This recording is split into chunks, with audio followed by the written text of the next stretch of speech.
Hey guys, check this out. I am officially now sponsored by Dubby. Dubby is a clean energy drink made to give you focus with no crash. If you guys are like me, you're always needing a burst of energy, especially with one with no crash.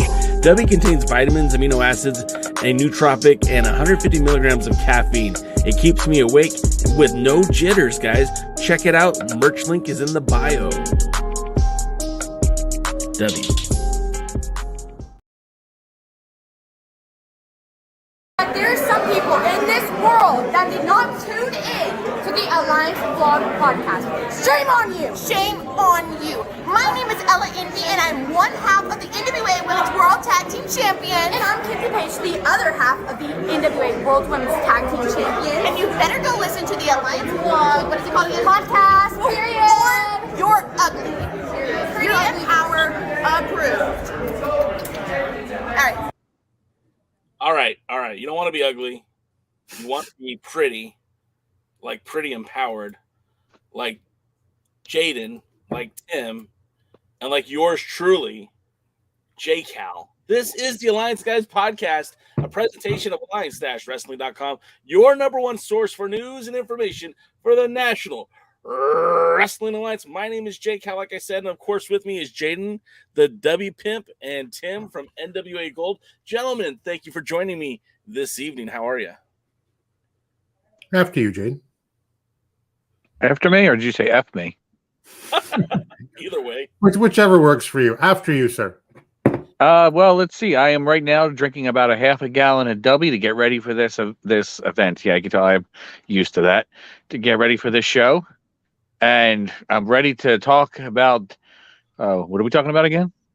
Wrestling, NWA. Oh, really? Oh, there's not enough W enough for that. I just got my shipment today. My new shipment. I got the Galaxy Grenade. I've got the Dragonade. I'm kind of excited to try that one. I also have the Peach because that's the one that I love the most.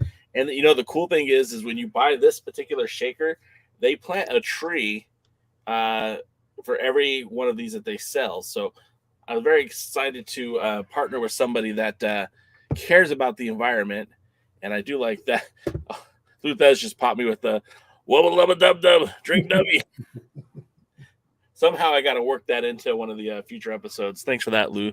I see all of our friends and pals are here in the chat already. We've got, like I said, Luthez is here. Willie's here. Matt's here. Not Mike. Matt, not Mike. He now affectionately calls me Joey. And I'm sure we'll get some more people here momentarily. I know it looks like Mr. Jaden's having some issues getting back on. And I know that our good pal DKM is actually taking the month of December off.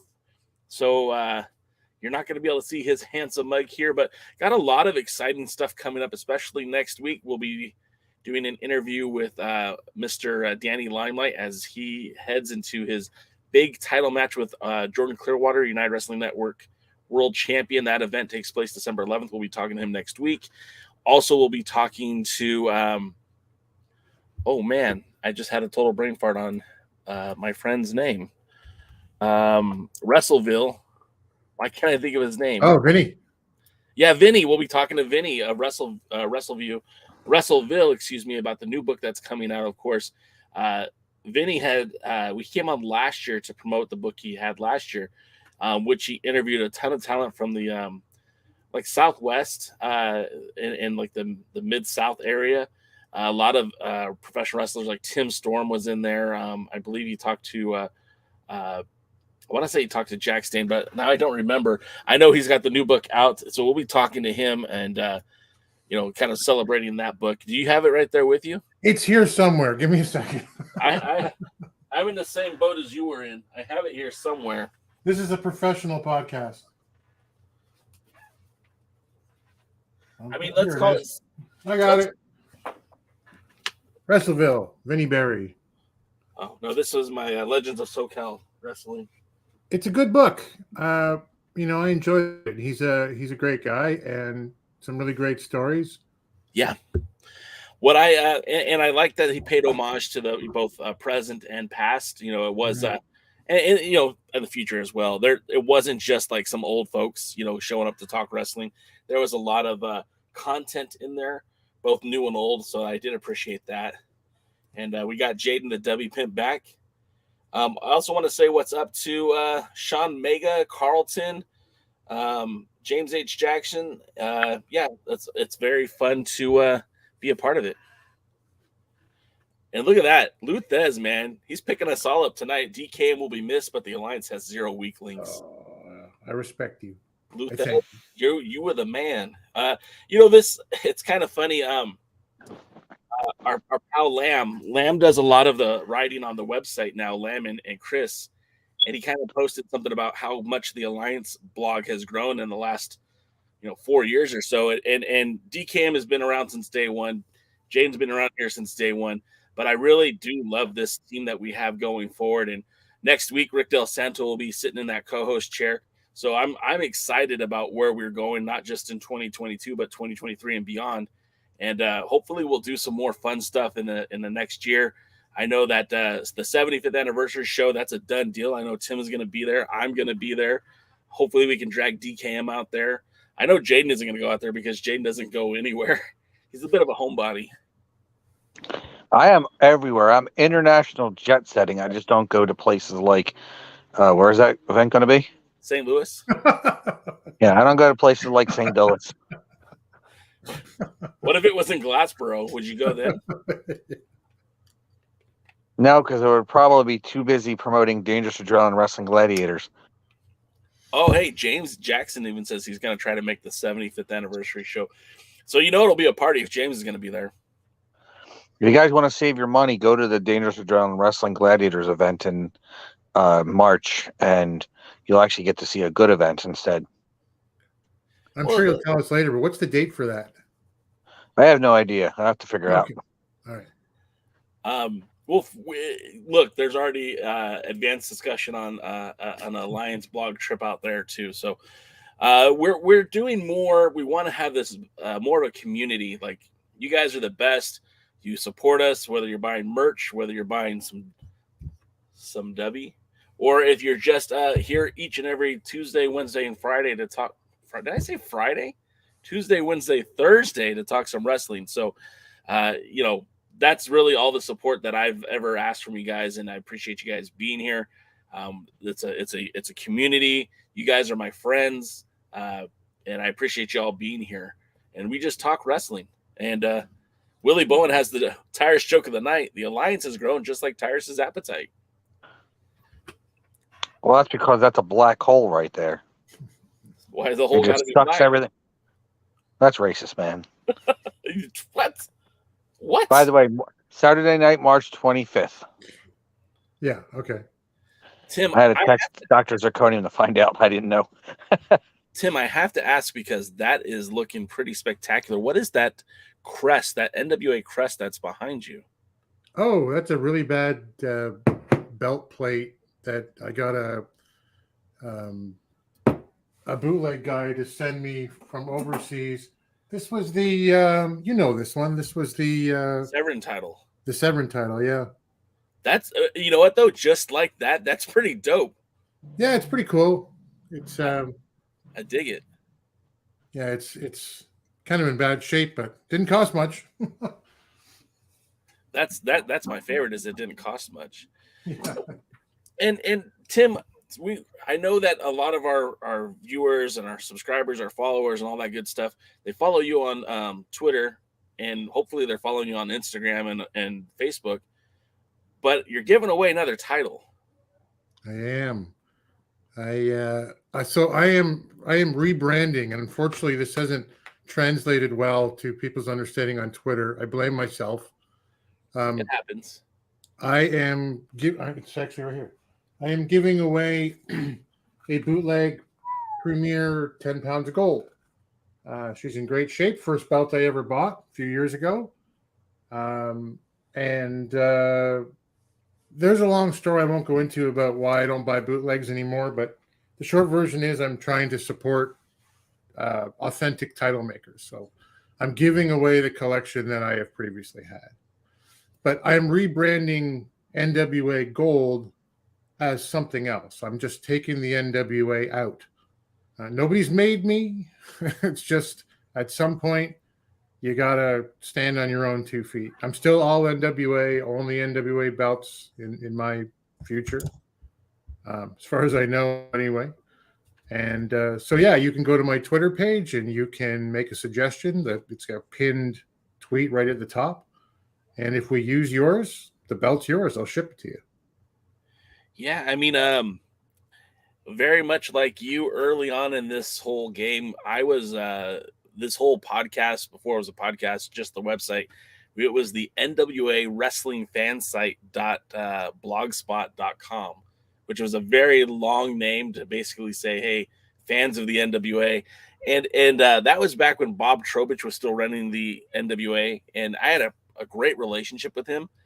But the point came when I said something that wasn't liked by the NWA, and they never threatened anything, but I thought, at some point they could tell me, we don't want you running anything with the NWA in it, and it could be litigious. The guy's an attorney, for crying out loud. He could have sued me.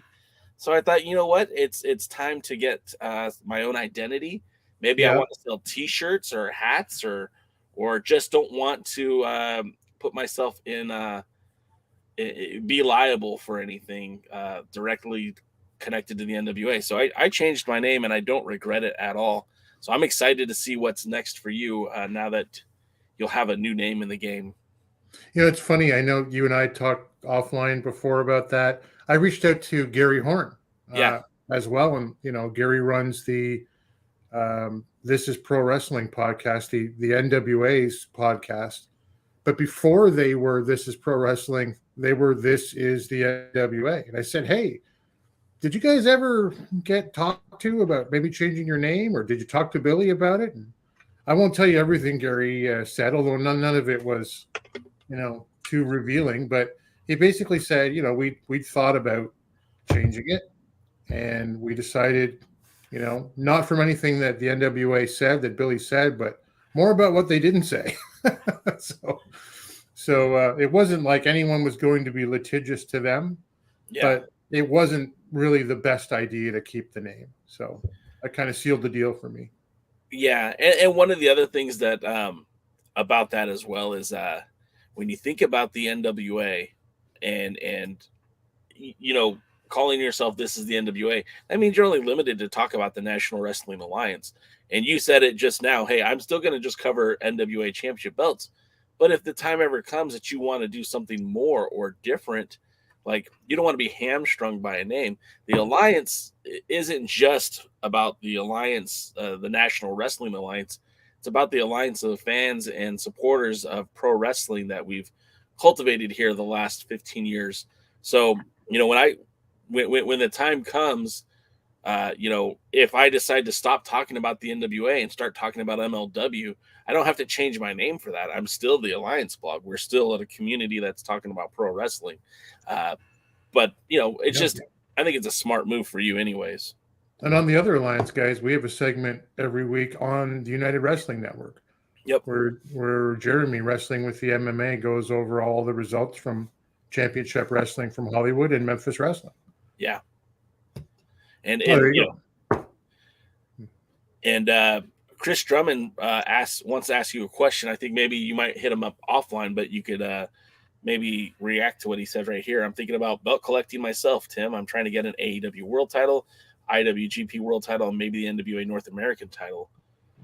Any recommendations for our pal Chris? Yeah, just really briefly, go to www.belttalk.com and join up on that website there.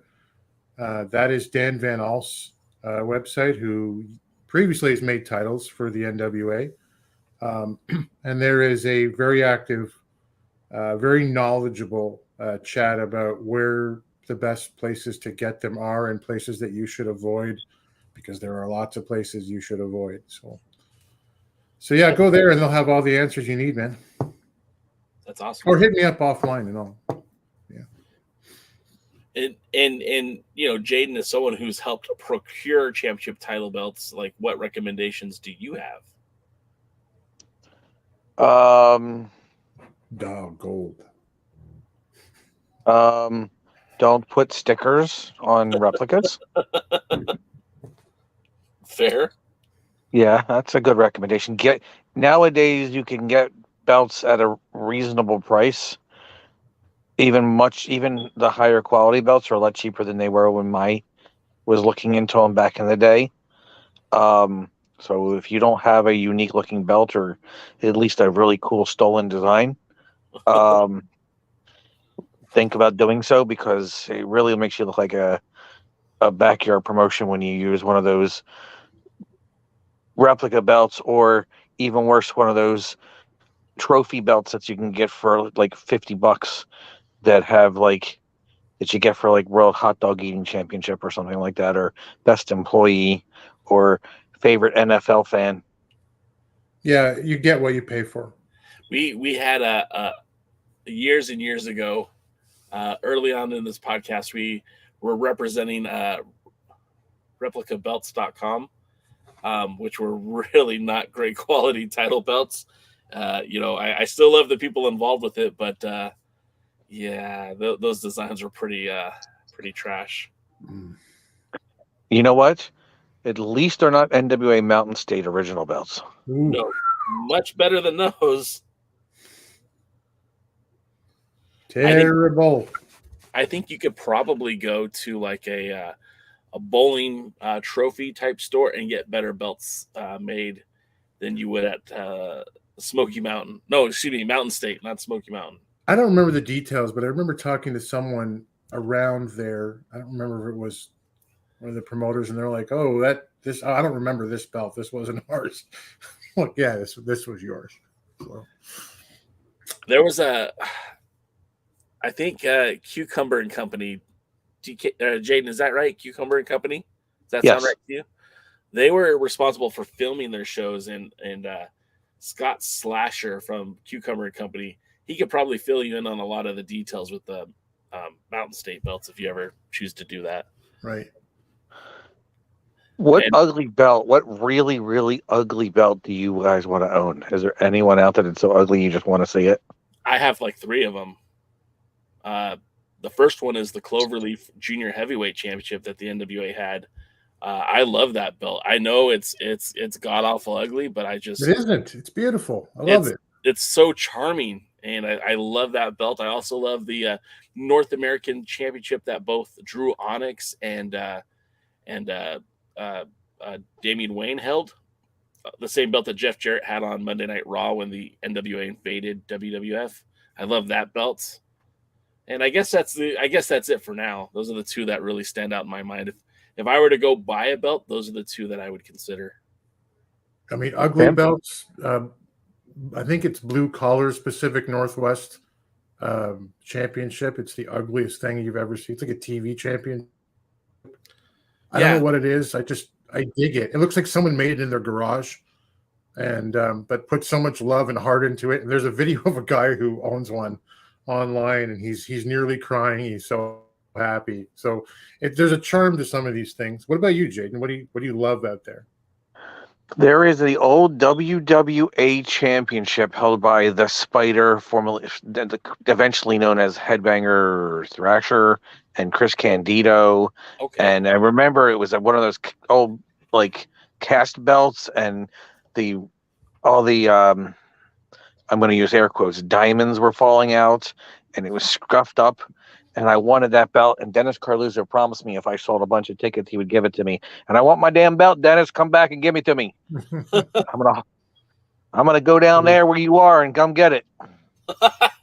Okay, one more belt that I would absolutely like to own is the NWA America's Heavyweight Championship. That was a staple of the Grand Olympic Auditorium days, and that belt, it was the WWA America's Championship before becoming the NWA America's Championship. And I don't have a great picture of it. I'm looking at it on my phone right now, and it's got like chains that connect the plates on the side to the main plate, and it's got some sort of bird, almost looks like a giant goose with a crown over it. If you guys have ever seen it, it's awful, but it's also amazing. I would love to own that belt. Go ahead. When Dave Marquez first left the NWA, or I guess was forced out of the NWA, he was showing me potential designs for the next thing that they were going to do, and they thought long and hard about going with the WWA instead of the United Wrestling Network, and they would have went all in, including having belts similar to those of yesteryear. I think cooler heads prevailed, and they went with the United Wrestling Network, but that belt haunts me in the most delightful ways. I thought of another one. Yeah. The current NWA national title. That thing is fugly. Oh yeah, that's an ugly belt. Yeah, I like it. It is ugly, but I dig it. I remember Dave Lagana affectionately called it the Seahorse title because it has the seahorse on it. Mm-hmm. That UWN World Championship that they have is beautiful. Oh, that's a great looking belt. I'm also very happy with the old NWA Heritage title. If Dave Marquez passes away, I'm gonna ask him for that one. Oh, that's awesome! That thing. That's a beautiful belt. Why are you gonna ask him with a Ouija board? Yeah, right. Well, maybe I'll just I don't know. I'll ask one of his. I'll ask the dog. I'll ask Sport if he can get that for me. Adam Pierce asked for it on Twitter a couple of weeks ago. He's like, "Hey, yeah, first champ, Christmas is coming." Just saying. Yeah, I mean, look, if anyone should have it, if it's not Marquez, it should be Pierce. But that belt was very significant. You know, and I can't thank Tim enough for my replica of the British Commonwealth Championship, but that was the main title for what Dave was doing for like the first year that they were quote unquote in the NWA. And then they decided to make that Heritage Championship, and that belt literally went all over the Southwest. It kind of followed the Bible, the Bible belt. Title defenses in Florida, title defenses in Texas. Sean Waltman won the belt. TJ Perkins is a former champion. Ryan Taylor, old school Oliver John. And then, of course, it ended with Sawada, who apparently lost it during the tsunami, and then somehow they found it. Real suspect circumstances, but that belt is gorgeous, and I would love to see that title still being used today. It's nice that it made it home to Mr. Marquez. And sorry if I keep talking over you. I know that at one point Sawada was supposed to defend that title in the Inoki Genome Federation, the IGF, which was like the what Inoki did after he left New Japan Pro Wrestling. But I don't think the title ever had any defenses in the IGF. And so but Sawada was a regular competitor for the IGF, and I don't know, it just never came to fruition. But I just kind of imagine how cool that history would have been if Sawada did defend that title in Japan. That'd be pretty awesome. 100%.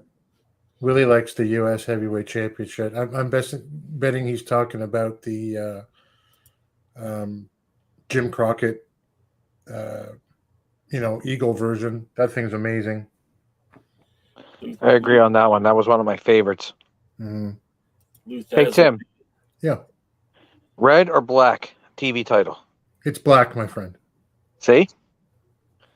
Jay's wrong. He's just wrong. Once you go black, you can never go back. You got it. I'd rather be dead than have a belt that's not red. It's pretty good off the cuff. It looks like a toy on a red belt, though. I don't know why. It just does. Doesn't look legit, man. How does this look like a toy, man? That's so sexy. You know who held this belt? Arn Anderson held this belt. He also held the black one. And it worked better. Tomato, I guess. That's why it's red, because Tyrus spilled ketchup all over it. Oh, hey, Willie will do the jokes around here, okay? Leave the Tyrus jokes to the professionals, Jaden. Man, we just spent 30 minutes not talking anything about power. That's how refreshing is that? What do you mean? We do it every week. We always try to avoid talking about power. We delay the inevitable as much as we can. Hey, look, I did want to talk about a few things before we got to power, though. A few things that I had actually planned on talking about. And the first and foremost is you got to tip your hat to Camille. I said this the other day on the other podcast, but this chick, and I mean that in the most respectful way possible, is literally defending that title in Colorado next weekend, or actually this weekend. And then she defends the title. I'm not familiar with FWE, but then she goes to the UK to defend the title. And it's we keep talking about what we wanted out of our world champions. And Camille legitimately personifies the glory days of the National Wrestling Alliance, that traveling champion. She has as many defenses outside the NWA as she does inside the NWA. She's showing everybody how it should be done, right? Yeah, I mean, look, I hear advocate that we should just start calling Camille the National Treasure, because obviously she's earned that moniker. And I mean, look, there's something to be said when your world's heavyweight champion is literally on primetime television holding the 10 pounds of gold. I mean, I get it. I totally get the appeal of it, but it'd be a lot cooler if he was wrestling as champion. Yeah. It'd be cool if he can come off the top rope with a knee drop. I know when Andre was younger, he was doing moves that were like borderline cruiserweight style of wrestling. I don't need him to do moves off the top rope. I just want to see him move fluidly in the ring.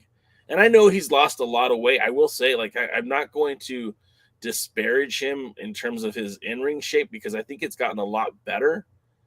but like it's still like he still has some ways to go before I think he would what I would call in-ring ready.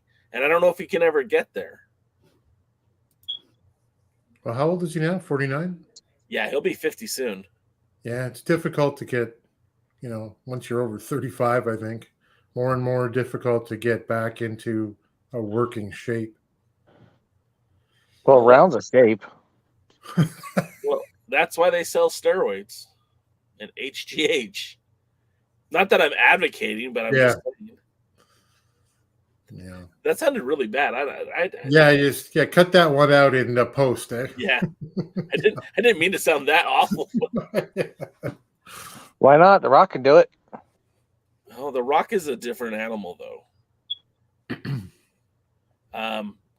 Matt says Camille's new silver hairdo, hubba hubba.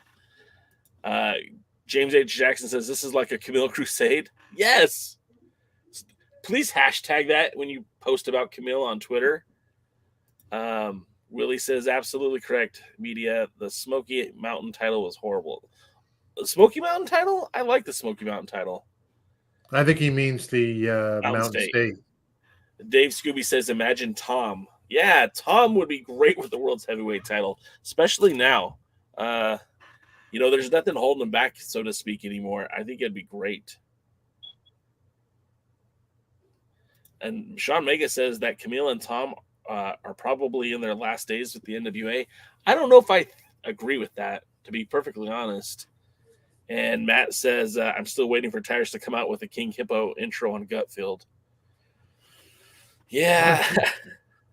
Why don't you think that they're bound to move on at some point soon? I think so. It's unfortunate, but with Tom Latimer, he has a lot of skeletons in the closet. Now he's very vocal about those skeletons in his closet. He just mentioned that he spent the last 3 years being sober, which I think is great for him as an individual. Like I read extensively what he wrote, how like every time he had a drink, it felt like a demon was coming inside of him. And I can empathize with that, but that doesn't mean that people forget. And as much as I feel like he's paid his dues.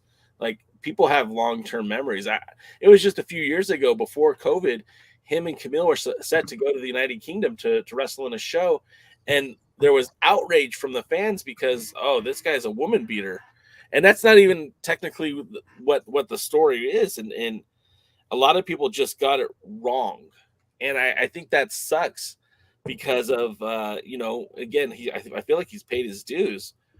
So you look at what's viable out there. What could potentially be a landing spot for Tom Latimer? Let's leave Camille out of the equation for a second, just for Tom Latimer. I feel like if you went to MLW, that's a lateral transfer. That's not much different. If you went to the United Wrestling Network, it's the same thing. It's not really different. What's the next step? Impact? Is there a spot for him in Impact? Would it be NXT? Surely he could be something special and unique for NXT. But again, Charlotte Flair still wrestles for the World Wrestling Entertainment. I don't know if she would be okay with him coming back. And then, of course, like where would he fit in AEW? That roster's so bloated as it is. So then you start looking outside, like, Japan? Does that really work for him? I just don't see it. So I don't see a spot for him to go. Now, Camille's a little bit different story, but also that's her husband. Maybe she's just content where she's at because, look, they treat her like she's the most amazing thing in the world. She's over with the fan base. Mm-hmm. I'm not sure what Billy's paying her, but I can't imagine it's on the low end. And the fact of the matter is she can still take all the indie dates that she wants. And, she's still fairly young. So I don't know. I just don't see that happening anytime soon. I think she's 30? I think she's 30. That sounds about right. Yeah.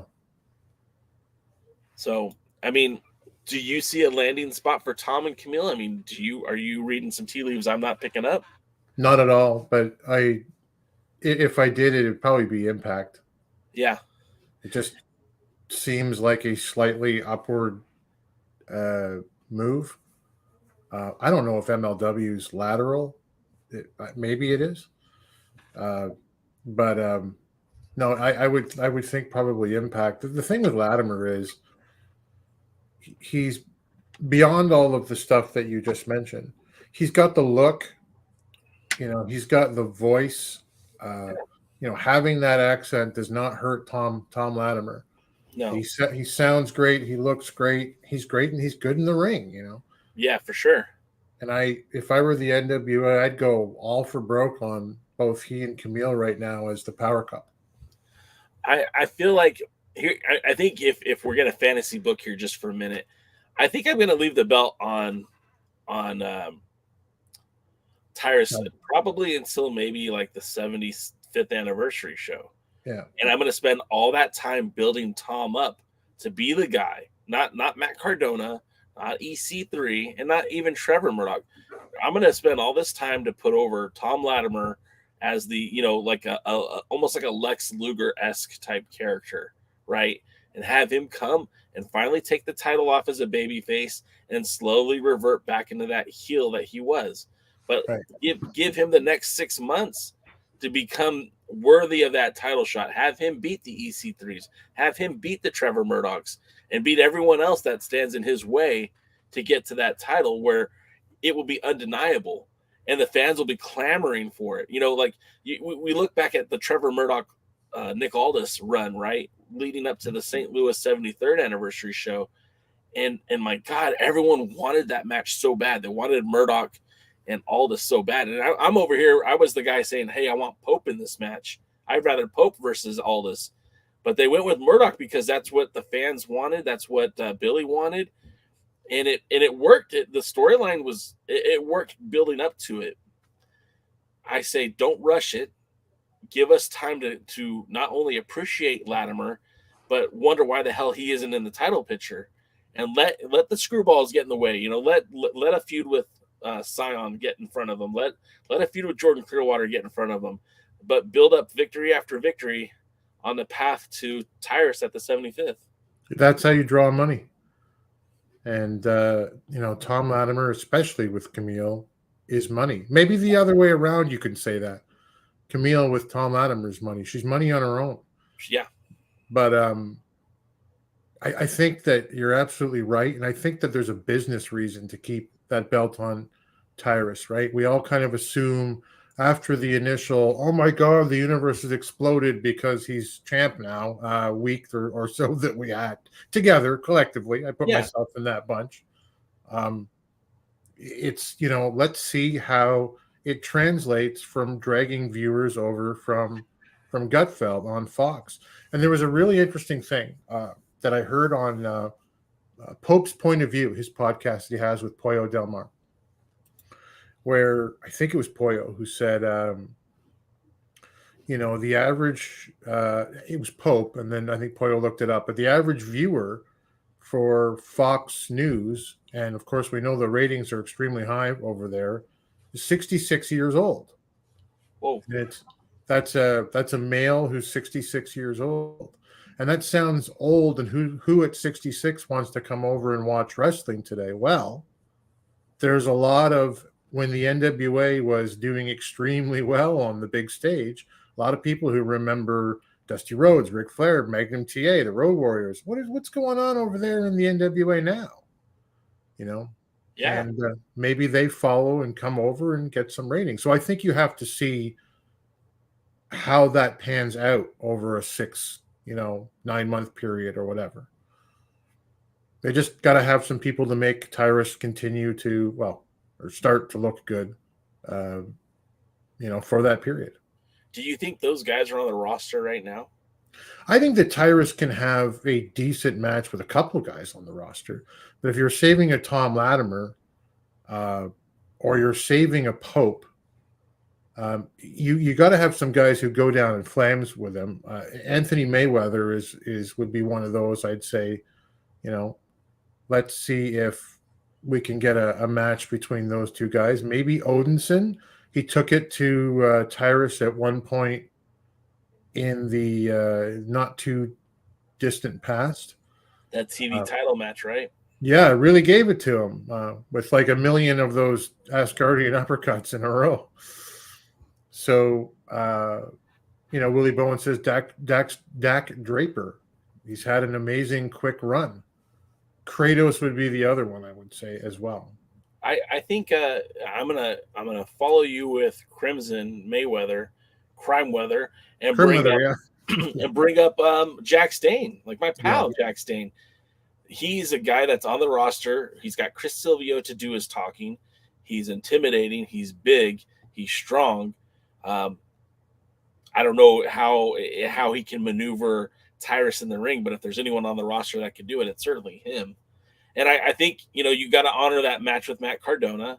You got to honor another rematch with Trevor Murdoch. You put Jack Stain in the mix. You put, like you said, Crime Weather in the mix. And someone else had another good name. Oh, you just said it, Kratos. Yeah. And I think if you put those people in line and Tyrus wins all of those matches, you're going to build him up. He's going to look good. If the match goes well, I mean, if he looks like shit in the match, I mean, you can't shine a turd. You know what I mean? Yeah. I didn't add Jack Stain because if there's somebody that they can build up, amongst that isn't Pope, or because I really want it to be Pope, but if it isn't Pope, if it isn't Pope and it isn't Latimer, Jack Stain just makes a ton of sense to me. If I put on my fantasy booking hat one more time, and if I'm running the NWA, if Billy handed me the book right now, my long-term program would be the Pope and a heel Tom Latimer, and that would be my world title. That would be my Sting versus Lex Luger going for that world's heavyweight championship. Two younger guys with some of the older talent out of the picture. And don't get me wrong, I know Pope isn't a younger guy, but the perception is that he's more fresh than perhaps like a Tyrus. And then you've got Latimer, who's just been outstanding, and he can kind of fill in that role too. And you got Pope, who's super charismatic, and you've got Latimer, who's kind of like just, he too is charismatic, don't get me wrong, but he's so jacked up, he's so ready to go. And you have those two guys on the mic trying to sell you tickets to Hard Times 4. I mean, I'm in. Yeah. I think Jaden's probably the biggest proponent of this. It's not the talent, it's the booking. They've got some stars. They just need to find someone who can get them where they need to be. Luthez just said something that does make me a little bit sad. An unpopular opinion, Pope is about to age out of contention. What do you mean? He's just about the right age to win a championship now in the NWA. For the NWA, he's right there. I mean, 49-50, I think, is that wheelhouse right now. How old's Pope? I think Pope is like 49. I'll look it up right now. Really? Depends which Pope you're talking about. I think the current one's like 90. Ba-dum-bum. I would pay to see that match. Oh, you know what? Pope is only 44. Me and Pope are the same age. So that, you know what? That gives me a little bit more hope for the Pope. You got hope for the Pope. So what you're saying, Jay, is that you are a potential challenger for the 10 pounds of gold. I mean, look, if I could train under the tutelage of Jack Stain and Chris Silvio, I think they can get me ready. You see Chris Silvio on Twitter today? How ripped that guy is? Dude is jacked. And I like his character. I like the swarmy attorney, but honestly, I would like to see that guy actually wrestle. Mm-hmm. I think he could do some interesting things in the ring. I mean, obviously, I don't look at him as a guy that's going to potentially be the next national champion, but it never hurts to have more guys in the ring that look good, that can wrestle well, cut promos. I mean, Scott Bomer, I think I said that right. If Pope isn't in contention for the world title, he could be a tremendous national champion. I agree with that too. I'm all right with that too. But yeah, I mean, to Luthez's point, the NWA needs to go younger, and we're kind of seeing that happen now. Of course, Jordan Clearwater winning the television title First match out is against Mims. Both guys are under 30. You've got Scion, who, again, he's not the youngest guy, but he's in his 40s. And that's, early 40s is a lot better than late 40s in terms of holding titles. You've got Mecha Wolf and Bestia Stays holding the tag titles. Both those guys are relatively young. I think in like mid 30s for both those guys. There's a lot more people. Well, James H. Jackson is saying that Pope is 41.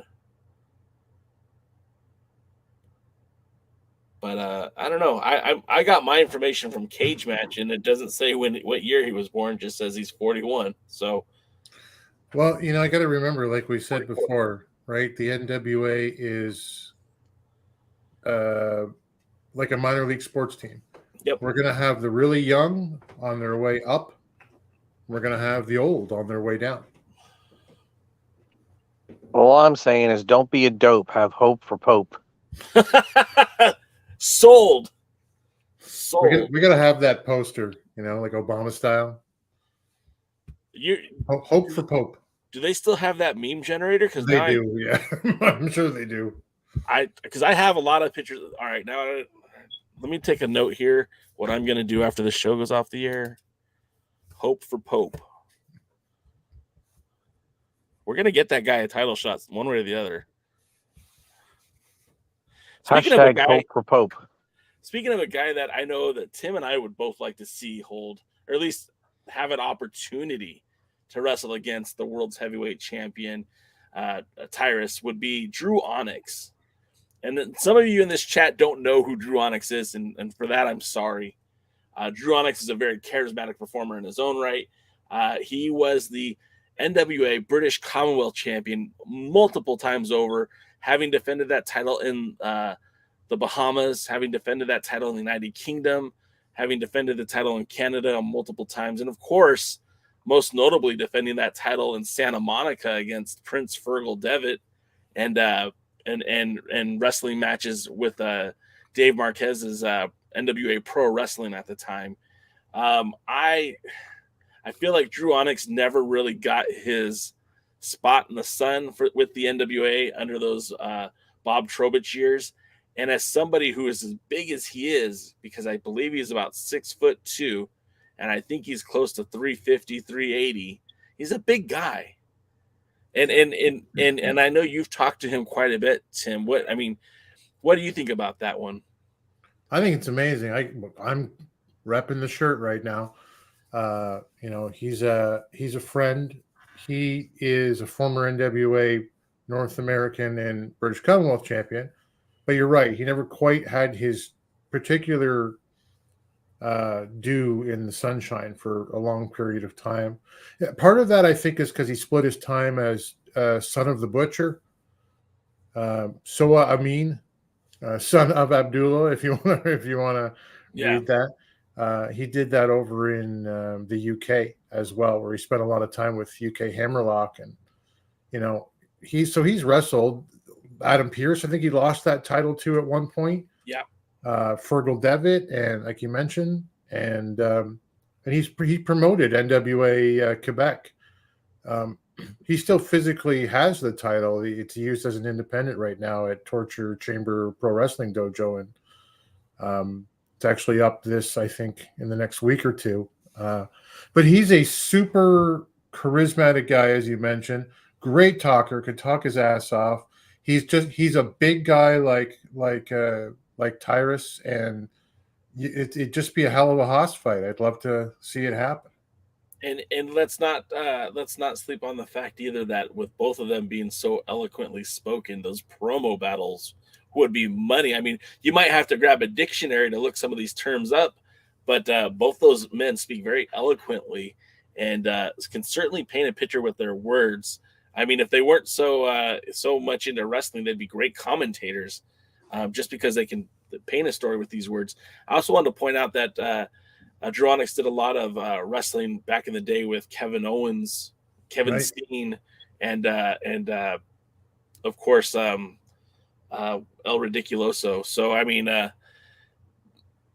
to say that he's got some pedigree behind him is warranted. And I don't know if Tyrus is willing to take title matches outside of the United States. I don't even know if Tyrus is willing to defend the title outside of the NWA. But if somebody is out there who can run this up the flagpole, I mean, I would love to see, the world's heavyweight champion put the world in that title belt and defend in Canada, maybe in like a Nova Scotia, maybe in Quebec, maybe in Toronto, and defend the 10 pounds of gold against Drew Onyx. Hey Tim, is there an all-you-can-eat poutine buffet somewhere that they can sponsor and get Tyrus to Canada? You have to ask Willie Bowen about that one. I don't know if there's an all-you-can-eat one. We have some fantastic poutine places. What is the New Jersey dish of choice? Well, believe it or not, some crap called Taylor ham, aka garbage in round circles and cheese. It's disgusting. It's pork roll, and it's revolting. And I don't know why anybody likes it, and it's stupid. But New Jersey's definitely got some good pizza, and we can steal some. The only thing good about Philadelphia is the food, so we can get some good food from New York and from Philly, because otherwise those places are dumps. But the poison water makes great bread. It's true, but the Eagles only lost one game this year, buddy. Yeah, well, they'll choke like in the playoffs, like they always do. Not like they always do. Yeah, you know what? The only time they won once, and they had to sacrifice Harry Carey to do it. Just like the Phillies. Had to sacrifice their soul to the devil. They did win the national championship in 1960 before the Super Bowl existed. So I count that as 2 titles. All right. Title Town, there it is. Yeah, see, I'm a hockey fan anyway, and I can say that the Philadelphia Flyers have not won any championships since the Devils have been in the league in 1982, but the Devils have 3 cups. There you go. And my Angels have a World Series ring back in 2002. I was there, and that's all I've got to add to this conversation. Wow, the East Coast has the Devils, the West Coast has the Angels. Go figure, right? And the only cup I have is that alliance-wrestling.com mug filled with Dubby. It's a very nice cup. And like I said earlier, my big fat hand fits through this very easily. It's very... Well, as you were doing that, I just realized next time we go, you got to meet Christy James. You got to have her hold the merch. Oh, shit, yeah. You got to have CJ. DK was making the moves when we were in New Orleans. Like, I'm sitting there trying to get the 2 cute babs to talk about the NWA, and DKM's over there talking to Christy James like, hey, so when are they going to let you wrestle? He's out there trying to get the scoops. I'm out there just trying to get self-promotion. Hey, Colby Carino, what do you think of this hat? Would you like to wear it? When is she going to wrestle, by the way? What was the answer? The answer was you have to tweet at Billy Corgan if you want to see CJ wrestle in the ring, not just be a presenter, so this baffles me because I don't know how much she's getting paid to just be the valet and just, Vanna White it up. But like, I would imagine it's not much more to get her in the ring to wrestle, probably the same price. And he could actually have an additional decent woman talent in the ring, TV ready. But, maybe that's too much for Billy to consider. Dead air. Dead air. So, it's great. I was waiting for you, Jaden. I'm like, here it Wait comes. for me. I would just say something about maybe she'll wrestle when the guy she manages to get lung cancer. Oh, right. I'm like, what? Oh, good. I caught up. Yeah. Yeah. All right. So let's. So you waited for that, huh? Yeah, I did. I gotta say though, at the opening scene of Power, when it's going slow and they're showing faces before it speeds up, that shot of Christy James and Magic Jake is probably the best picture in that. The cigarette's there, and I hate it, but it is an amazing shot. Carry on. I don't think he would change his gimmick one bit if they got rid of the cigarette at all. It's dumb. It's it's such over the top with the silly gimmickness of the NWA anyway. But let's just let these guys wrestle. That's what. Do you remember when he beat Rodney Mack by blowing tobacco in his eyes? Look, you know how powerful that was? We haven't seen Rodney Mack since. He just up and quit. So anyway, I guess we spent enough time talking about everything. Let's talk a little bit about Power. Well, you know what? Check that, because there are some pretty cool things happening in the NWA right now. Of course, like I said, you got Camille out here defending the women's championship all over the place. We know Sion has been trying to get that national championship everywhere. I mean, he even was tweeting at who was it? Was it Takamichi? Let me try that again. Taka Michinoku. I think he was tweeting at him to try to get the national title into All Japan Pro Wrestling. Then, of course, we do know that there is that live television taping that is coming up very, very soon. It's actually coming up January 23rd. Tickets go on sale next Monday, I believe, December 9th. Next Monday, December 9th. The titles? Let's take a break. Maybe Jay's having a stroke over here. The tickets go on sale on December 9th for the live taping that's going to be in Knoxville, Tennessee. That's going to be a live Power event, and I don't know if that's Hisa corrected me. It's not Taka, it was Tajiri.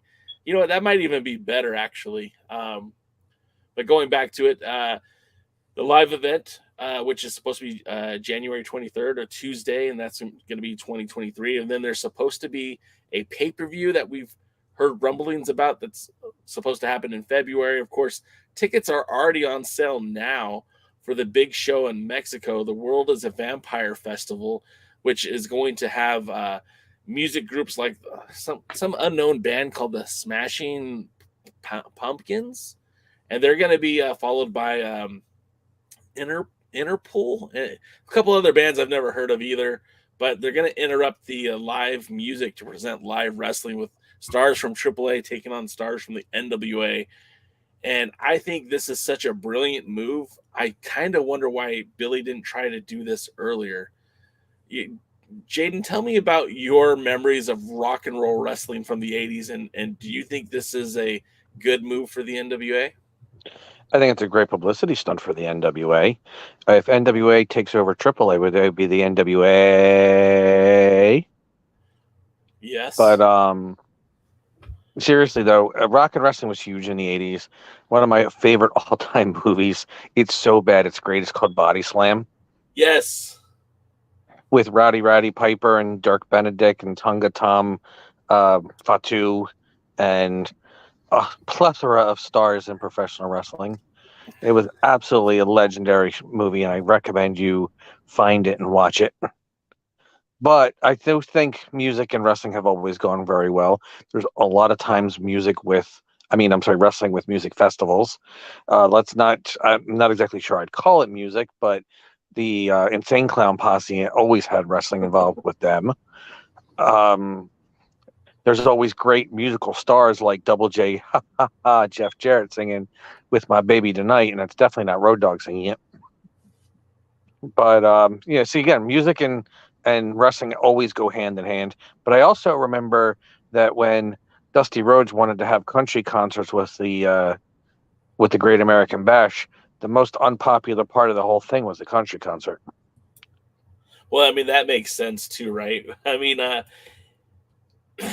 obviously a show like this, it being wedged right in the middle of a concert, like a big rock concert, you can't guarantee that every fan that's going to go is going to be a fan of pro wrestling or lucha libre, but I can guarantee you every lucha libre and pro wrestling fan that's there is really going to enjoy it. And the optics are what kind of appeal to me the most, because there was a few years ago, Dave Marquez ran a live wrestling show right on Hollywood Boulevard, right in front of Grom's Chinese Theater, and just the optics of seeing luchadors doing flying head scissors in front of the Grom Chinese Theater just popped me.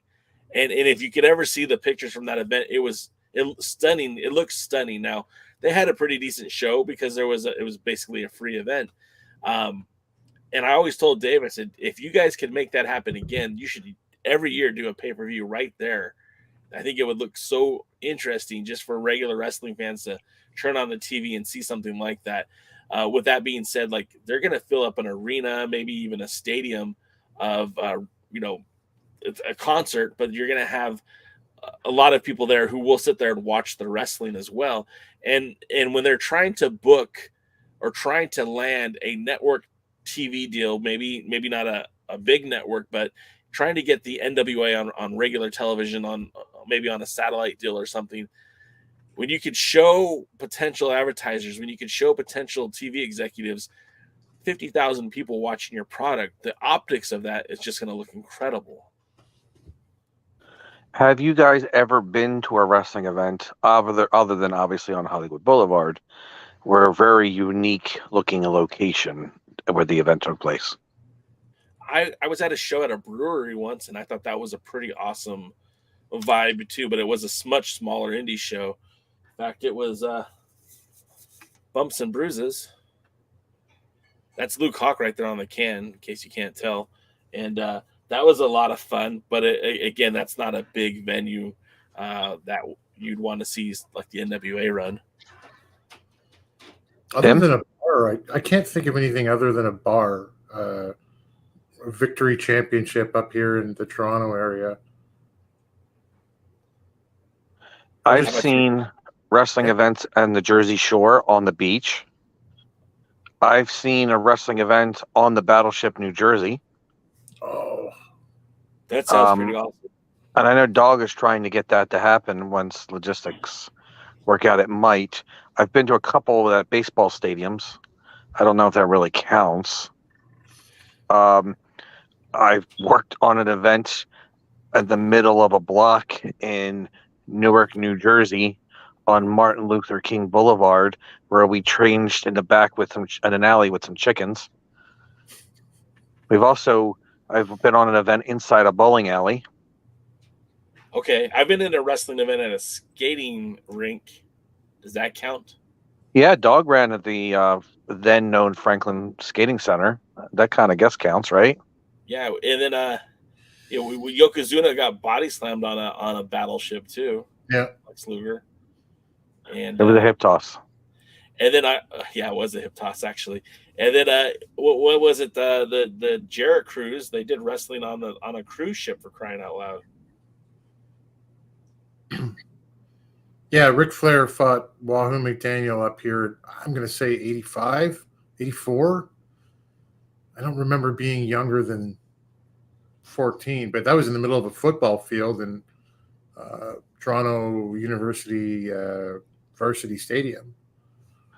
I can't remember the participants, but Dennis Carluzzo ran a card on an island in the middle of a river in New Jersey, and I believe the main event was it Terry Funk and Stan Hansen, or Terry Funk and Dick Murdoch or something? I forget, but it was an interesting to have on a small little sandy island in the middle of, like, again, a river in New Jersey. And I know in New Japan did something very similar with Inoki and Mr. Saito. Yeah. Mm. And thanks, Willie Willie. points out 1984. So, I mean, from the optics of this event, I think it's going to look pretty cool. It depends, it could be like, B-level AAA talent, which I hope it's not. I hope it's a full AAA versus full force NWA. Like, don't give me a Scion, versus Blue Demon Jr. in the main event. Like, don't do that. Give me some top tier talent from the NWA and top tier talent from AAA, and I think it could be a lot of fun. Obviously, you're going to see La Rebellion. I mean, I think that's a slam dunk. Maybe that's where Hawkeye will win the tag titles. I wonder if there'll be any interaction with the stage for music. Do you guys remember, I'm going to say 99, 98, Steve Carino in ECW at like a Limp Bizkit concert or Linkin Park or something? Limp Bizkit. Was it Limp Bizkit? Yeah. That was like really cowardly heel, Carino at the time. I don't even remember what happened, but I remember that it happened. So he kind of got up in his face, and I think there was a shoving altercation, and I don't think anything really did happen. Okay. But they were, Paul Heyman was good at getting publicity for ECW. I mean, he even had Billy Corgan show up when he was like wearing a robe and completely like shaved head and very pale Billy Corgan interacting with Steve Corino and ECW talents at the time. How is that different than the current Billy Corgan? He doesn't wear robes anymore. He wears sweaters. Oh, okay. Wears sweaters. But yeah, I mean, all the same, like I keep hearing people on the intranet who are so well versed in professional wrestling tell me that because they put the title on Tyrus, that the NWA is dying. It's on its last legs. But then I just listed 3 events that are coming up that really kind of have me excited.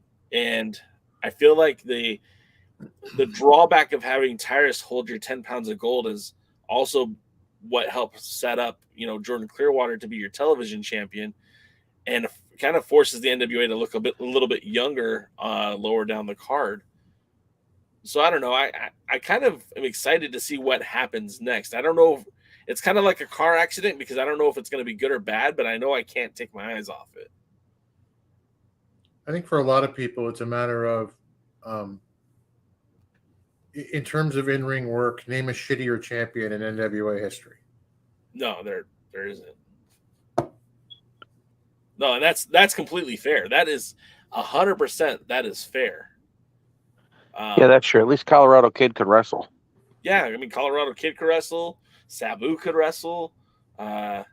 You start going back, post Ric Flair in 1993 in the WCW and New Japan leaving the NWA, there was always a very competent world champion. Mm-hmm. It never had a bad champion, even when it was in the hands of Impact. You can look back in AJ Styles, Jeff Jarrett, Ron Killings. Not one of those guys was a bad champion. Raven, Abyss, Christian Cage. Again, not one of those guys was someone I would consider a bad champion. Pac-Man Jones was the tag champ. Who was? Pac-Man Jones. That wasn't NWA. That was Impact. That was NWA. Him and Ron Killings were NWA tag champs. I'm gonna source you on this. I think it was, wasn't I? He says in the house, isn't he? What's that? He says here, is he not? Yeah, he should know. Come on. I'll look it up right now. Damn, he's held that WWE 24/7 championship. You're going to look that up, I imagine, on wrestling-titles.com. That would be the best place to look it up. It is, absolutely. You're definitive. The number one source of professional wrestling title history. But I actually did a cheat, and it was in 2007, September 9th, 2007 to October 14th, Ron Killings and Pac-Man Jones were the TNA World Tag Team Champions. Ron Killings held the tag titles with BG James of 3 Live Crew. In what year? Was the NWA still connected? The NWA ended its relationship, I think it was in 2006. I can look that up if I go to alliance-wrestling.com. Your number one source for news and information on the National Wrestling Alliance. We just hit the plugs as hard as we can here. Did I tell you guys that we have new merchandise available in the merch store? That's really interesting, Jay. Hey, if you can't remember right off the top of your head, maybe a hit of Dubby would clear some of the fog.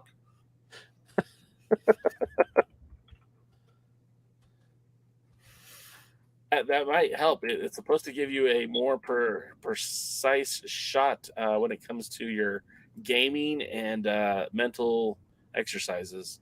Ron Killings, Hisa, and Pac-Man Jones.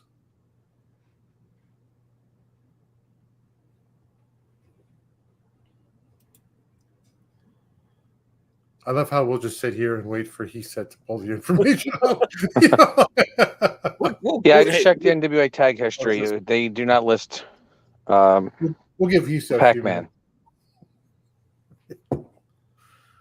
Pac-Man Jones, TNA Tag Champ. Well, I know it was 2007 in October when they crowned the world's heavyweight champion, and that was Adam Pearce after the Reclaiming the Glory, Reclaiming the Gold tournament. But I can't tell you when that tournament took place. But I think that was I know it kicked off in the spring of 2007, so that might have been when they stripped Christian Cage of the title. Anyways, it doesn't matter. We went off on a tangent that doesn't really matter. Issa says not NWA. And Dave Scooby wants to point out that Billy had Markova and Curio wrestle on stage during recent Smashing Pumpkin shows. Yeah, I do recall that.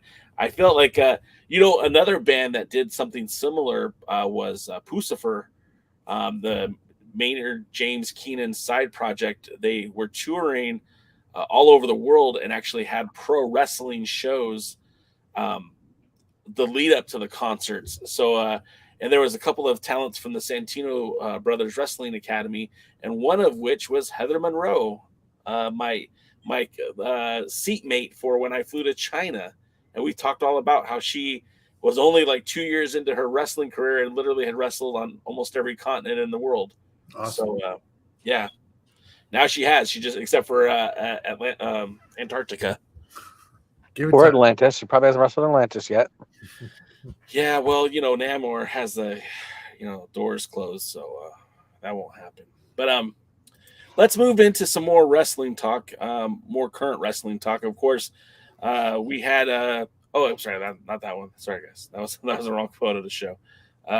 We had this week's episode of Power, which saw the debut of probably my new favorite tag team, a Blunt Force Trauma. Now, I didn't know that the announce team was so on the nose about who this tag team is.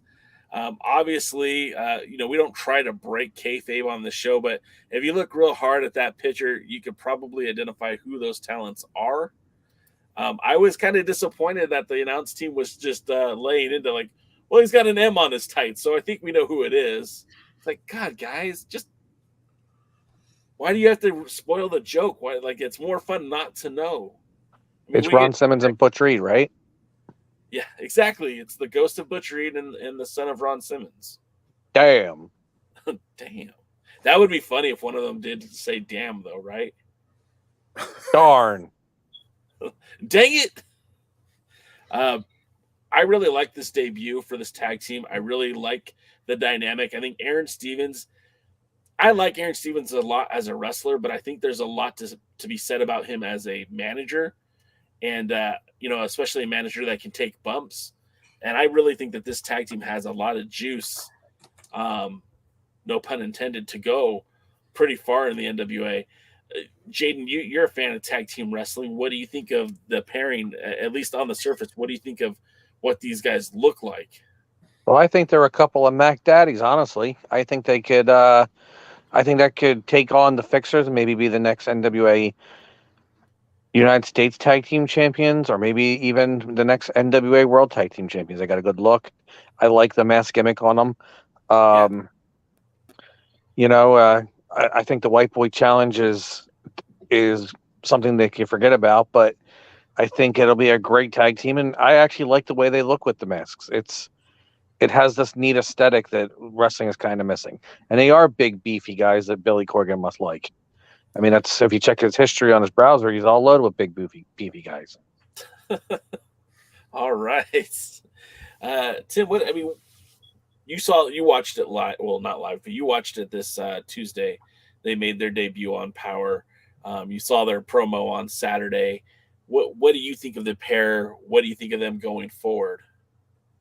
I mean, the debut was perfect. Just they debuted against David Powers, and I think his name was Eddie Vero from Wildcat, and they just came in and beat the shit out of those guys. It wasn't anything less than that, and that's the way they should have debuted. Just smash and destroy, and even their on previously on NWA USA, their their interview with Mae Valentine before they did their debut was just basically, yelling and raw, we're here to destroy. And that was it. It was like a 20-second, 30-second interview.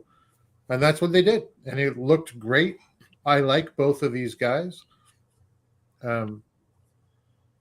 If they continue it this way, there's, as our friend Dave Scooby said, there's too many masks in the NWA right now. But here's two that can stay, as far as I'm concerned. I like them both. I agree with you. And if you look at the current direction of the NWA tag teams, like we after the Crockett Cup, we kind of took a loss on some teams, right? Like we lost Kratos and Stevens as a tag team, the former champions. We lost, them boys, the Briscoes. It looks like we've lost, or we did lose the Commonwealth Connection. It looks like we've lost the OG Kingdom, right? So there's a lot of tag teams that have been slowly disappearing from the NWA, and we got in New Orleans, we got an influx of new tag teams that I kind of hope stick around. If Dirty Dango is gone, I think JTG and the Pope, affectionately called the God Squad by Dave Scooby, I think they have some standing ground. I think that they'd be interesting to continue in that division. I'm not sure what the future holds for Hawk Ari, but if they remain in the NWA, of course they're always close to the top of the number one contenders. You got the Fixers with the U.S. tag titles. You've got the illegitimate boys, and I mean the ill-begotten boys. You've got the Miserably Faithful, which again, I'm ready for that to run its course. But the Spectaculars, the Southern Gentlemen, the Adequates. Are they adequate though? Are they? I'm trying to be kind. Oh, fair enough. I just feel like the division is starting to pick up, and I think that's important because it felt very, especially after Crockett Cup, it felt like the talent pool kind of diminished. And the Spectaculars, for what it's worth, I mean, they're not. I don't see the world title tag team. I don't see them making a run at the world tag titles for a while. Let's see. The Unremarkables. That's good. Oh, yeah. James H. Jackson says Dumb Boys are currently the HOG tag champions. Luthez says bring the Dawsons and Reno Scum back. Reno Scum would be a great addition to the NWA tag team division. And Doty, I know Doty loves the Dawsons. He loves those big beefy boys. And yeah, Doty, DKM is going to be taking the rest of the year off. He'll be back in January. But so yeah, I mean, the introduction of this tag team as well as JTG and DePope, if it's something that they continue to hopefully leave those guys around, I think those are two very solid additions to the tag team. Tim, you agree? I do. Yeah, I mean, it's funny. When does a Crockett Cup take place? How many months have we got before that potentially comes back? March is, I think, where we had it last. Ooh. So, like, with that big event happening in Mexico, I could see them pushing it back to maybe April or May. Yeah. It's still not a lot of time. No, but you know what? They might not even do a Crockett Cup in 2023. I mean, we took a break. We had one in 2019. Of course, the pandemic paused in 2020. We were supposed to have the Crockett Cup. That was the next pay-per-view scheduled to happen. 2021, there was nothing until the end of the year. And, of course, when they back for the attack, when they came back, when our shadows fall, I guess. So when they came back, they skipped the pay-per-view, the tag team, all tag team pay-per-view until the following year. So right. So I don't know if they'll have a tag team tournament this year. I hope they do, but I'm not going to hold my breath for it. I don't even know if they have the talent, but like, I don't know that they have. You know what? I don't know this, and I mean that honestly, but I don't get the sense that just hearing peripherally, like we all do, that they have the relationships to get tag teams from outside either. No. If you can't do it for Empower, and that was the part of, well, that wasn't really the excuse. It was just the excuse was there isn't enough talent out there that's available. But if those relationships have soured, I don't know how you do it. Well, so the growing relationship with MLW kind of makes me a little hopeful, because maybe that means we get a Von Erich tag team in the Crockett Cup. But knowing the NWA, they'll have the Crockett's, or excuse me, the Von Erichs win the Crockett Cup and then never appear in the NWA again. Yeah. I'd like to see the American Wolves in the NWA. Davey Richards, absolutely. Davey Richards and help me out. Eddie Edwards. Eddie Edwards, yeah. That would be a good one. Or I think the Motor City Machine Guns are free agents right now, I think. And then you've got like tag teams like the TMDK, who, yes, they're under contract to New Japan Pro Wrestling, but have appeared outside of New Japan. Shane Haste and Mikey Nichols would be the tag team, but you could also Shane Haste and Bad Dude Tito, or another Bad Dude Tito tag team, the Wolf Zaddies. So I mean, there's all sorts of directions they could go to bring in some tag teams. I mean, that's the thing. Like, they could bring in anyone from the United Wrestling Network. Dave Marquez doesn't have any kind of embargo against that. With obviously they're using Jordan Clearwater, and that didn't prevent the United Wrestling Network from putting the world title on him. But I think the Old School Empire would win the Crockett Cup if they were booked. The Old School Empire, yeah. Well, that's a different kind of fixer, right? The original fixer, Vinny the Fixer. But so yeah, I mean, getting back to the Power Show, that was a perfect debut for that pair, and I really like Aaron Stevens as the manager in that situation.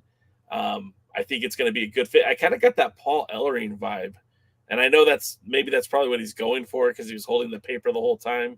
He's got the sunglasses. Yeah, it worked, and I dug it. And the thing is, if they decide later to throw him back in the ring, I mean, he could do a 6-man tag with those guys and literally just play that chicken shit hill with the two bad dudes in the ring next to him. The next match up we'll talk about is the returning, re-debuting Samantha Starr taking on Kylan King. Watching this match live was a lot different than watching it on TV. I was very impressed with Samantha Starr at the taping. Watching her in the ring, I didn't think she was the most competent in the ring, but what she was able to do is kind of garner some sympathy from the fans that were there locally. And I didn't hear it on the TV, but like, there were a lot of people out there cheering for Samantha Starr during the course of this match. I don't know. Call me a downer. I don't know what Baby Doll brings to this. In 2022, I don't know what Baby Doll brings to get me excited about pro wrestling. But evidently it appeals to some people. The match itself was fine. Of course, Kylan King isn't going to go down to a re-debuting talent, but it was just a fun little introduction match, and Kylan King looks like Kylan King, and Samantha Starr needs a little bit of work. What do you think about this one, Tim? I think it was Heebs on Discord who called her serviceable. Yeah. Perfect. It's a perfect, explanation. She's young, she's green, she doesn't look that much in terms of talent in the ring, but serviceable. And it was, kind of funny how like she had her interview on NWA USA. They're going to make this big splash, and they're coming after Kylan King, and then down she goes. But we all kind of expected that. I don't get the Baby Doll connection either. I know it's her mom, but I don't get the connection and what she brings, other than what she brings for Samantha Starr, just being her mom. She's bringing name value and NWA association. That's the only thing she's bringing. And she's also a third-generation wrestler, Samantha Starr. Baby Doll's mom is also involved in the business, but let's not forget her father, Sam Houston, and her grandfather is Grizzly Smith. But we can avoid that one, but that's a lot of wrestling lineage that she's part of. Her uncle's Jake the Snake, and her aunt's Rockin' Robin. Yeah, I would have loved to see her connect with that DDT at least once, though. You know what I mean? Like, just really hit it and get that 2.5 count. Yeah. Well, maybe it's better that she didn't, because we want her to finish people with it if as Jake's her uncle. I think that was the only person in their family that they mentioned on the show was Jake. I think Gally mentioned that, but he didn't mention Robin or Houston or, well, we don't want to mention Grizzly, but. Well, and that's kind of, again, I don't know if it's problematic or if it's just short-sighted by the NWA. Like, you bring in Baby Doll because you want to tie yourself to the nostalgia and the legacy of the NWA, but then you didn't talk about 2/3 of the dynamic of that family. Like, again, Rockin' Robin, Sam Houston, both of those names could have been dropped, and the people who remember Baby Doll, I can probably guess they would remember those two names as well. I just want to know, does she have an envelope with pictures of anybody, Billy Corgan in the NWA? Is that the Baby Doll? That might be the big surprise we're waiting to hear down the road. And then next up, this match was mostly forgettable. I was attending it live, and I got to be honest with you, this is the part in the show where I put down my camera and just started talking to people because I don't care about the Spectaculars and the Cardonas. I don't care about Matt Cardona's feud with Rolando. This, in the same vein of EC3 and Tom Latimer, they've just churned me off so much with it that I don't care. I don't care. But that's the matchup we had next. Of course, the stipulation is if Rolando wins, if the Spectaculars win, Rolando gets to face Cardona for that title shot. If the Cardonas win, they get 5 minutes alone with Rolando. Or as I said last night on the other Alliance guys, 7 minutes in heaven. I just thought this was a stupid match. I will say this, that this is probably the best the Spectaculars have looked. Brady Pierce was able to take that the highlight reel. What is Cardona's finishing move called?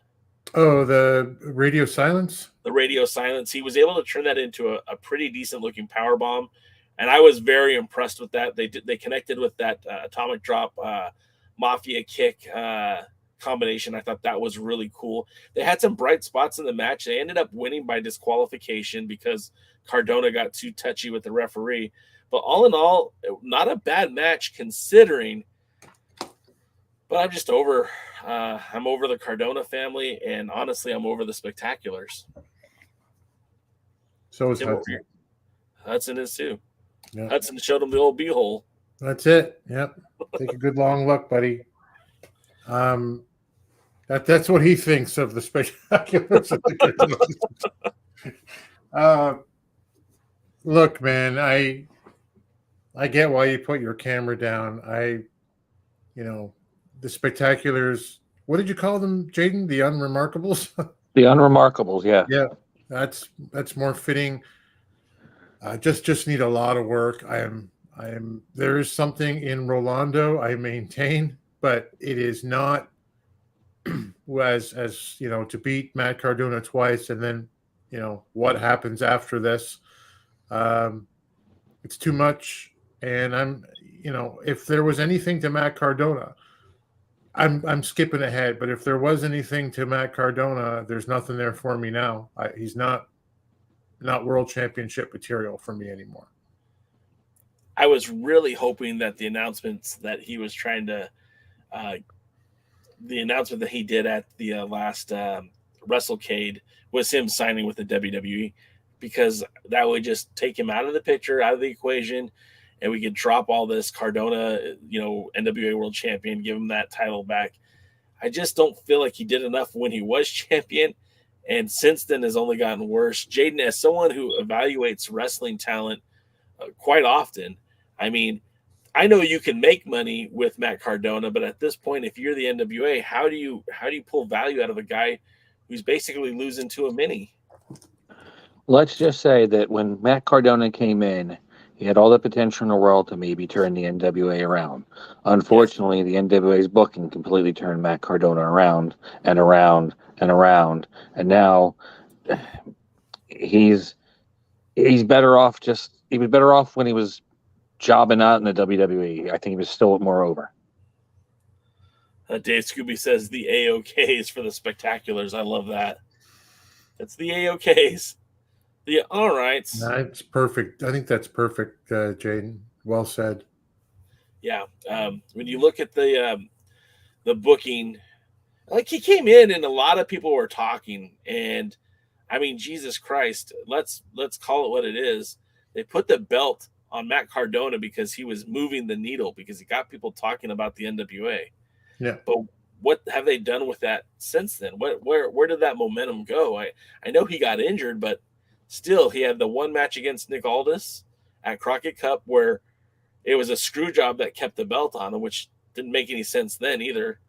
You know, that would have been the perfect opportunity to give him a strong victory to make it like solidify his title reign, and then he gets hurt on the Indies.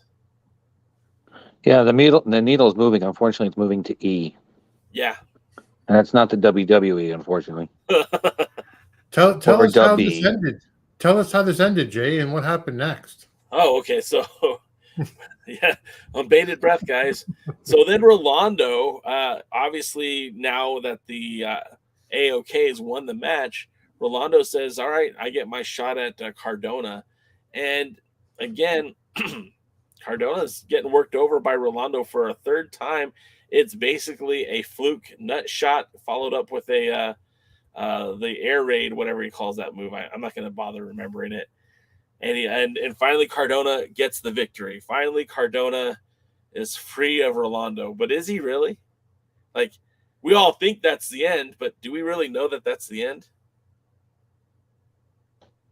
well, hopefully the end is near, and we won't have to see Rolando anymore. Tim, what do you If I can have 10 seconds just to play something. Sure.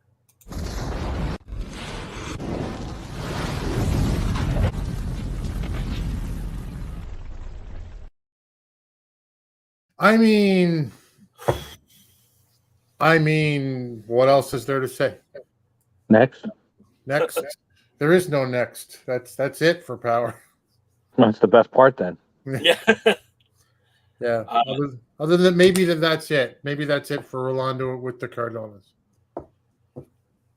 You know, I have on my laptop underneath the camera the live version of our show, what's everyone's seen on YouTube. So just now I saw the explosion and the trash can on fire. And I gotta say, it pops me every time I see it. We don't really use that on this on the Alliance guy as much, but maybe we should, because that Please. That's a Media M5 creation. Thank you, Matt. Yeah, it's just I missed this at the beginning. You guys get each other's names wrong on purpose now? Is that the Did I call him? I called him Matt again, didn't I? You did. Holy shit, man. at least you didn't try throwing an extra N in there. Mant. Excuse me, Mike. I apologize. It's been a very long couple of days for me. I'm sorry. Mike. It's me, Mike from wrestling. Yeah. Remember that. Shit. I'm gonna send Mike a shirt because I just feel like a piece of shit right now. So I'll figure that out later. But I mean, that was Power, guys. That was the program that I pay $4.99 a month for, and I guess that's if you break that down to a weekly status, that's like a little bit more than $1 a week. And I think I might be overpaying. Do you, and I don't know we want to get into this right now, but do you have an understanding on how that's going to change in the new year?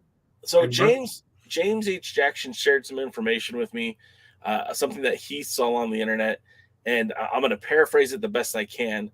But what it appears to be is that if you were on the initial, the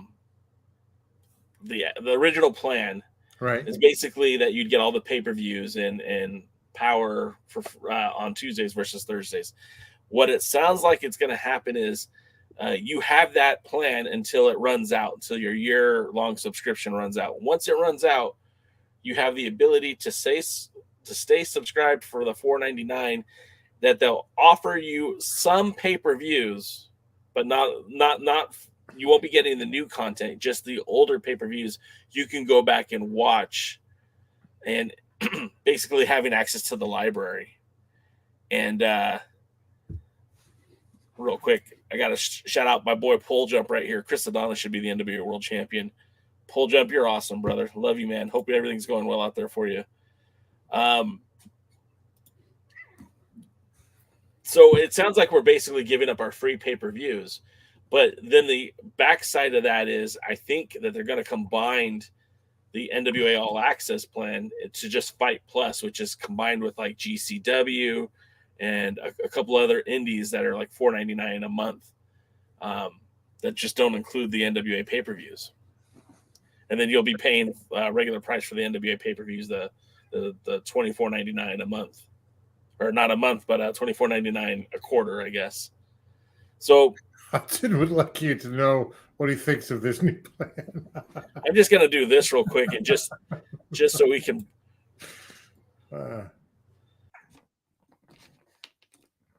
Hey, it's just me. I was trying to get the cat butthole in the shot. Oh,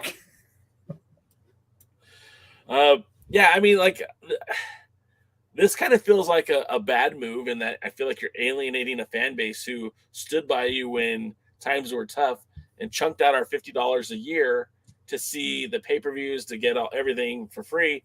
And like, I don't even feel that they fulfilled the promise of the initial All Access, which they said there was going to be content exclusive to Fight. And then we never got any exclusive content. It was all available on YouTube 2 days after the fact. Yeah. So I don't understand. Like, I feel like as a consumer, I kind of got ripped off already. And now you're going to take away the free pay-per-views and make me pay full price for pay-per-views that, again, I'm subscribed to the Peacock here in the United States. I pay $4.99 a month. I have to watch commercials, but I can watch The Office and every WWE pay-per-view I want for the same cost that I can watch indies on Fight and the NWA. That value isn't there. Hey, Rick. Rick's here. I don't know that I'm the right guy. Like, I have never gone back and watched a pay-per-view that I have already watched before, unless it was, the original War Games or something way back in the day. But maybe you guys do that. I don't know. Jaden? I occasionally watch the first WWECW pay-per-views, the first two. And I definitely like to watch a lot of the old Crockett stuff. I mean, I've watched Starrcade 87, which was the first one I ever had on videotape, about a bajillion times. Right. But modern stuff, I can't think of anything that I could think of. No, I really can't.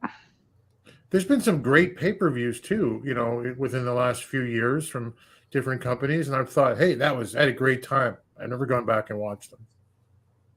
And specifically, I don't think I've ever gone back and watched an NWA pay-per-view, not one of the Lightning One era. I don't go back and say, oh, hey, let's watch Hard Times again. Let's watch it again for the first time. No. Yeah. So there's no value in that package idea for me. No. And really, so what's the added value is that you get to watch Power on Tuesdays instead of Fridays. If they really, really, really want to make money, they should make you watch Power and pay money to stop watching it. Give you the pay-per-views for free because apparently they're decent. And then you have to pay to not watch Power. Well, and I'm almost at the point where I wouldn't mind paying for just the pay-per-views and take a pass on paying for Power. Yeah, I don't know. I think Jeremy and Dave are in the chat. Do we want to stay on Wednesdays? That's the only advantage to paying for the year right now, It looks like, right? Nathan Ogden, who's been on before, is proclaiming the NWA is dead. Nathan, I get what you're saying, brother. I do. But it's not. It's not. There's 20 people in this chat right now talking about the NWA, whether you like it or not.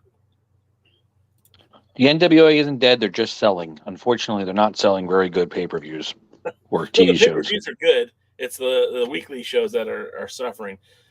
Luthez says he just wishes he could watch Aldous versus Skrull again. Are you talking about from the Crockett Cup 2019, which was a pretty decent match? Or are you talking about the train wreck that almost happened in 2020 when the stipulation was that if Skrull didn't win the title, they would refund everyone who bought a ticket to the show? Like, that was just a clusterfuck waiting to happen, and I'm glad it didn't happen because, just a few weeks later, Marty Skrull turns out to be some sort of Me Too movement, and I won't get into anything more than that, but that would have been a completely, entirely different can of worms to open up. Hey, Jay and Tim, do you know what's a great value? What is a great value? What is it? Tell us.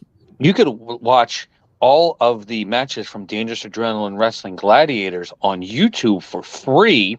You don't have to pay $4.99. And now you could see, just uploaded about a few hours ago, the World Wrestling Grand Prix Heavyweight Championship match as Chris Steeler took on Devantes. And then in a couple days, you'll see Eric Martin defending the Dangerous Adrenaline Wrestling Gladiators Championship against Nikos Rikos. And then the Old School Empire is going to be a couple days after that.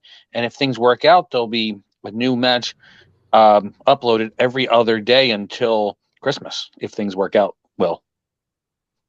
And it's all free on YouTube, you say? All free on YouTube. Hey, Jay, what is that link again?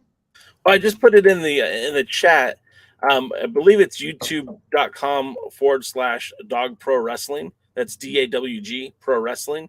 And, they're at 742 subscribers, which just baffles me how it's only at 742 subscribers, because as somebody who watches the show quite regularly, in fact, I watched a match earlier today. No, I'm sorry, it was yesterday. I watched yesterday a match from the Pause for the Cause event, and it was the Alpha Dog challenging the WWGP champion, and I just couldn't believe there's only 742 people watching. Nathan Ogden says, please bring back 90s and 2000s style of wrestling. Nathan Ogden, I'll do you one better. Go check out Dog Pro Wrestling and watch some of those matches and tell me you didn't have a good time. But as it were, I believe we're coming up to the 2-hour mark, but this was kind of a short episode of Power, and we've kind of talked everything there is to talk about NWA. Tim, I'm going to give you an opportunity to plug the podcast, the website, the title competition, and all things NWA Gold. Yeah. First, I guess the other Alliance Guys podcast that myself, Jeremy at Wrestling with the MMA, and Dave Scooby, our fantasy booker, have Wednesday nights at 6:05 Eastern Standard Time, and what is that? That's 3:05 out on the Pacific Coast. Where we squat on Jake Hal's intellectual property and basically try to ruin his brand name. I am at NWA Gold _ for now on Twitter. I am rebranding. I am taking the NWA out of my name. I'm still have an all NWA belt focus, but I'm just gonna start standing on my own 2 feet and not use someone else's product name. So in order to do that, we are having a contest for this, the last of my bootlegs. Well, I'm not quite the last of my bootlegs, but almost the last of my bootlegs, 10 pounds of gold. If you go to my Twitter handle, my Twitter page, and look at the pinned post, like that post, retweet it with your suggestion for NWA Gold's new name. If I pick it, this is yours. I will ship it to you at no cost. We have contests like this fairly regularly. Media M5, who might be Mike, it might be Matt. Jay doesn't know. He recently won a signed Bret Hart puck. Yeah, look at that. Look at that bad boy right there, eh? I love that belt. Yeah, it's a beauty. Yeah, so please go there, and your chance to win. And that's it. I'm at nwagold.com for belt bios. Like, start adding them slowly, and I haven't been doing them for a long, long time. But I hope to in the near future. And Jaden, I know we talked about the Dog Pro Wrestling on YouTube, but anything else coming up in the not too far future? No, All right. No, unfortunately, the annual Christmas event doesn't look like it's going to be happening. I'm a little sore on that one right now. That's a bummer. And the next thing is actually going to be at Rowan University, but that's a private event. So that one really not for the public. But if things work out well, we'll probably see it on the Dog Pro Wrestling YouTube page. If things work out well. So I guess the next one is Saturday night, March 25th. I guess currently still at the MaxFit Sports Center, located at 240 Delsey Drive South in beautiful uptown Glassboro, New Jersey. Almost forgot the Rustic. Don't forget the Rustic. Yeah, can't forget the Rustic. And I know J Cal is planning on being there, and allegedly DKM is planning on being there. And Tim is going to take a 8.5-hour ride down to be there, possibly. And Dave Scooby, who's the only Alliance guy who's been to a dog event besides myself, we're going to see if we can get him there. Wait a minute. Kevin Frazier's been to a dog event. He was on a dog event. Oh, that doesn't count? He was on a dog event. That's the next step above. All right. And going to one. And maybe Rick Del Santo will join us out there too. It sounds like we're gonna have a squad, so that would be kind of cool. Maybe we'll get Jay and DK to take on the Old School Empire. Can you take one of those chops from Patch?